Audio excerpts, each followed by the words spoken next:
Welcome back, everybody. Today I wanted to talk about and prove a couple incredibly important theorems about circles. Specifically, theorems having to do with circles and tangents to circles. As a reminder, of course, if I'm talking about some circle C, a tangent is any line that intersects that circle in exactly one point. There's a good enough approximation of a tangent line. A couple of reminders on vocabulary. Point P is called the point of tangency, or that one point where the line intersects the circle. Segment CP is a radius of the circle, but it's an important radius in this case because it's the radius whose endpoints are C, of course, as all radii, but also the point of tangency. The relationship between CP and the tangent line is incredibly important and is what is addressed in this theorem. As a quick note, if I were to move this tangent line from the purple line to the yellow line, I will have changed the type of line it is entirely. So if we were to make this motion, the line would go from being a tangent to being a secant line. The difference between these two, of course, is that a secant intersects the circle at two distinct points. If I were to move P in the other direction, away from the circle, it would be neither a secant nor a tangent anymore, as it would have no points of intersection with the circle. Then, with this bit of review, let's take a look at the theorem, see if we can understand what it's saying, and then prove it. It's a pretty wordy theorem because it has to refer to a lot of different geometric objects, but I think at core it's not that hard to understand. In the diagram we just drew, it's saying that if P is a point of tangency for a tangent line to circle C, then the radius CP that we drew, that specific radius that has an endpoint that is the point of tangency, that specific radius will be perpendicular to the tangent line. And this will be true for any tangent to this circle. The radius that begins at the center and ends at the point of tangency will be perpendicular to the tangent. But how do we prove that this is true? Well, now is the time when we get to turn to Ask Anybody, the coolest possible proof technique. Proof by contradiction. Let me talk quickly about how we do this, just as a reminder. First, we assume that this thing that we're trying to prove is actually false, which seems like a strange and contradictory thing to do to try and prove something true. So in this specific case, we would assume the exact opposite of what we want to prove. We're trying to prove that the radius with endpoint at the point of tangency is perpendicular to the tangent line.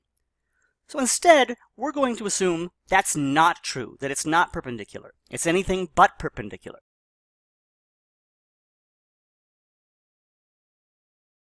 The next step is to show that once we make this assumption, if we deductively follow the logic of that assumption, it leads us to a fundamental contradiction, which is to say a contradiction about something we already know must be true. If it leads us to conclude that the sky is green, or if it leads us to conclude that lines aren't straight. That is, if it leads us to contradict anything that we've already proven to be the case in geometry, then this leads us on to the third step. If having made that assumption leads us to contradict something that we know is true, then that assumption must have been false in the first place.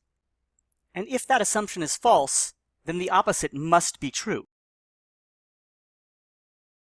So in our particular case, we assumed that the radius was not perpendicular to the tangent line.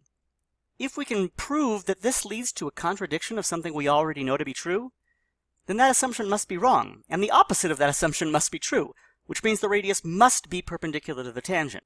This is the schematic for a proof by contradiction. And looking at this, it's pretty easy to see that the second step is going to be the most challenging part of this proof. But let's give it a try. Let me draw out this tangent diagram again, and we'll make it general so that we can prove this for all cases of circles and tangents. So here's the setup that we need. We have circle Q. By the way, if you haven't seen it before, this little circle with a dot in the middle of it is just a symbol for circle when we're writing out geometric expressions. We have tangent line M, point of tangency P, and that radius QP. Our goal here is simply to prove that QP is perpendicular to M. But instead of approaching this in a direct way, by making claims about the diagram and following them to the logical conclusion, we're going to go about it the opposite way, by assuming that what we want to prove is false. Let's assume that QP is not perpendicular to M. Well, to understand step 1 here a little bit better, let's think about what the various circumstances are.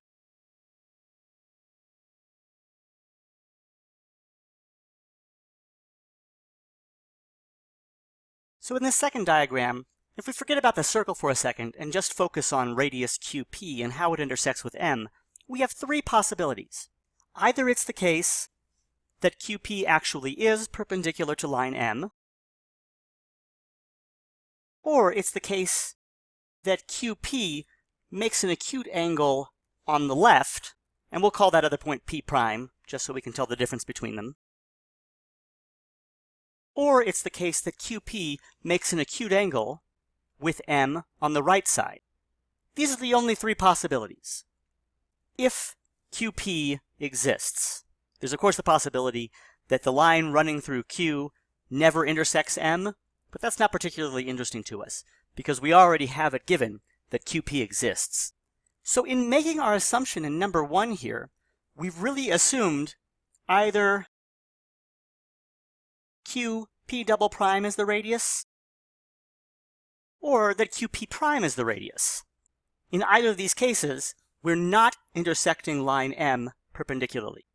So what we want to do is see what follows from either of these cases. Either the case that QP prime is the radius of the circle that intersects tangent line M, or that QP double prime is the radius that intersects tangent line M.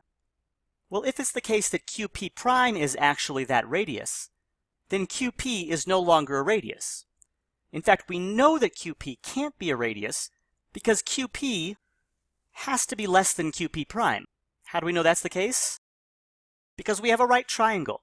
QP P prime is a right triangle with hypotenuse QP prime. So QP prime has to be the longest side of that triangle, and QP must be shorter. The other way to think about this, of course, is how we talked about the distance from a point to a line. Whenever we measure distance, and we measure distance as the shortest possible distance, we measure that distance along a perpendicular segment. QP is a perpendicular segment. So QP prime, not being perpendicular, must be longer than QP. But let's see what results in the case of circle Q if we assume that P prime is the point of tangency.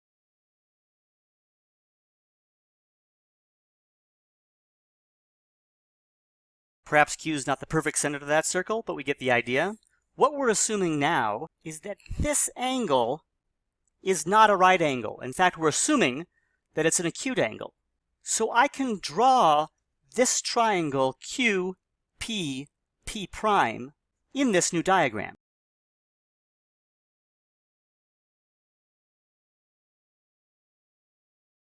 And this is what it would look like, because we know that QP has to be shorter than QP prime. That means that QP isn't long enough to reach the circle. It starts at the center, but doesn't get all the way to the circle. But wait a second. When we drew out this diagram earlier, we saw that P and P prime both lie on tangent line M. So we've drawn this particular diagram incorrectly. If point P prime is the point of tangency, then point P must also lie on that tangent line. So we've drawn M incorrectly in this case.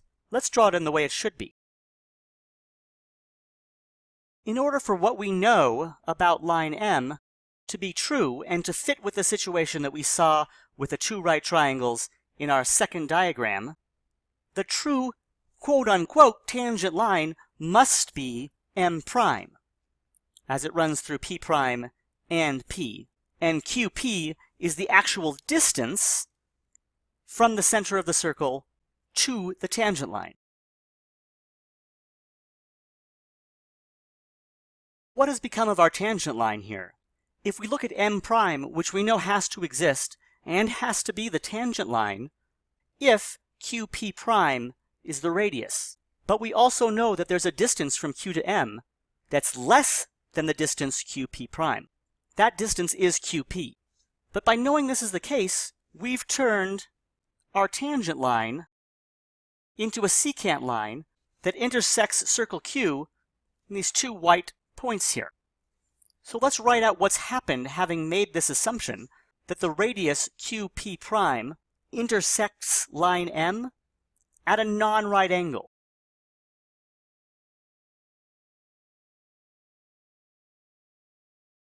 So we've come down to making the statement that if we have a tangent line that intersects the radius at a non-right angle, then that tangent is not a tangent. It's a secant line. Well, to me, that sounds like a pretty fundamental discrepancy, a pretty fundamental contradiction, that a tangent is not a tangent. So having made the assumption up here that these are not perpendicular things has led us to the conclusion that a tangent's not a tangent. That's an absurd statement to make. So this assumption must have been wrong. Assuming that QP is not perpendicular to M was a false assumption to make. And because it led us to the statement that a tangent is not a tangent,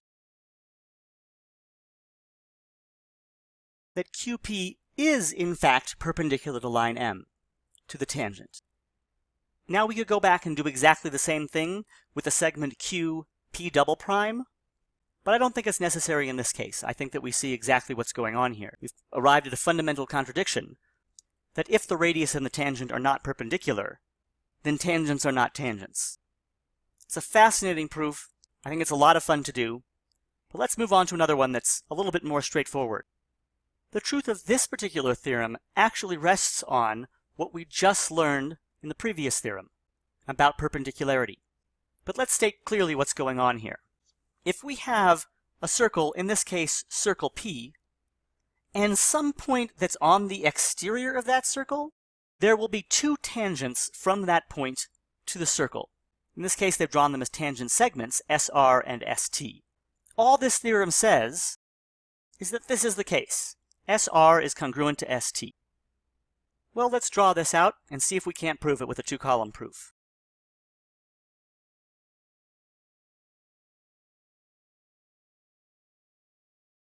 You are all getting to witness my not-so-stellar drafting techniques today. So this is the setup that we have originally in this problem. But let's add the piece of information that we just learned in the last theorem. Let's draw in those radii PT and PR. Well, now we have these two radii, and the nice thing about radii in the same circle is that they've got to be congruent. So that has to be the case. Well, if it turns out that ST and SR are congruent, we've just drawn a kite, but I don't know if that's going to be helpful to us right now. Instead, let's turn back to the thing that we know the most about, congruent triangles. Let's create two triangles here and see if we can prove that they're congruent, because then CPCTC can really help us out in proving the segments we want to prove congruent. Alright, so adding segment PS allows us to create two triangles. Well, let's write out our givens.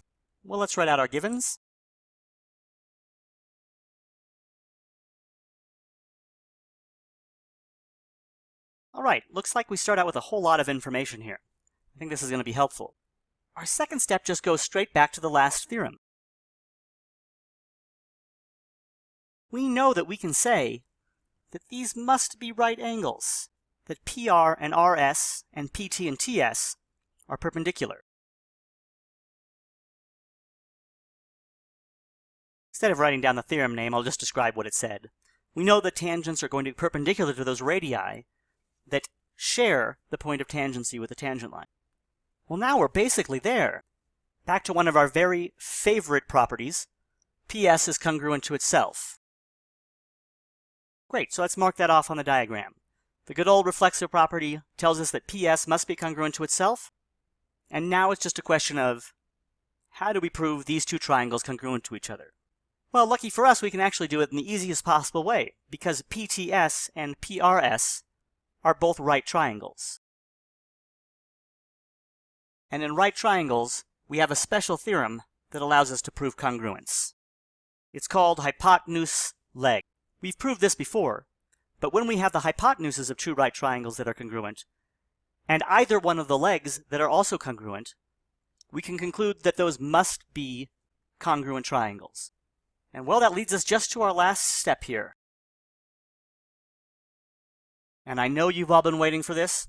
It's something that we haven't seen for a little while, but it's so satisfying to use. Corresponding parts of congruent triangles are congruent. Since TS and RS are corresponding parts of these triangles, they've got to be congruent. And with that, we've proven exactly what we wanted to prove, that SR and ST are congruent segments. So to restate this, if we have one point on the exterior of a circle, and we draw the two tangents to the circle from that point, they will be congruent. We've just proven it, and we used the previous theorem to do it. Take a good look at these theorems, let me know if you have any questions, and we'll move on to arcs in circles. Thanks, everybody.